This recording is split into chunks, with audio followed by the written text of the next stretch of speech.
দর্শক, চট্টগ্রামে চলছে বর্ষবরণ উৎসব। সেখানকার শিল্পকলা একাডেমিতে বর্ষবরণ উৎসব চলছে। সেখানে রয়েছেন আমাদের সহকর্মী প্রণবেশ চক্রবর্তী। আমরা যুক্ত হচ্ছি প্রণবেশের সাথে। প্রণবেশ, দর্শকদের যেমনটি বলছিলাম যে চট্টগ্রামের শিল্পকলা একাডেমিতে নতুন বছর উদযাপন করা হচ্ছে, কি তথ্য রয়েছে, সেখানকার আয়োজন কেমন দেখছেন? চট্টগ্রাম জেলা শিল্পকলা একাডেমিতে খুবই বর্ণাঢ্য এবং রঙিন আজকে নববর্ষ পালিত হচ্ছে। আজকে সকাল থেকে আরো বেশ কয়েকটি ভেন্যুতে থাকলেও দুপুরের পর থেকে চট্টগ্রাম জেলা শিল্পকলা একাডেমিতে একজন গণপ্র সাংস্কৃতিক অনুষ্ঠান।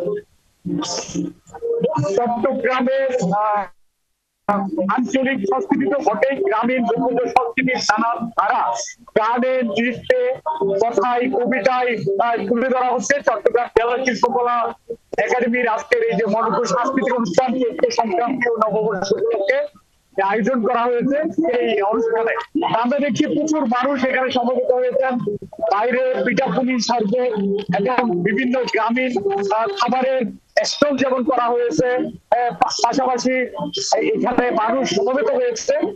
মানুষ এখানে গ্রামের বাংলার যে লোকজ পোশাক, অর্থাৎ পাঞ্জাবি, নানান ধরনের পাহাড়ি রঙের পাঞ্জাবি, মেয়েরা নানান পাহাড়ি রঙের শাড়ি পরে এখানে সমবেত হয়েছে এবং রাতব্যাপী অনুষ্ঠানটি চলবে।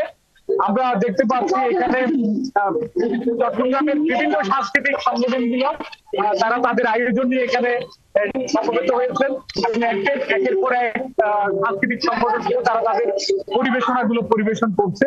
এখানে আমরা দেখেছি যে অনেক প্রায় 50টির মতো আরো বেশি হবে সংগঠন এখানে তারা তাদের সাংস্কৃতিক অনুষ্ঠান পরিবেশন করছেন।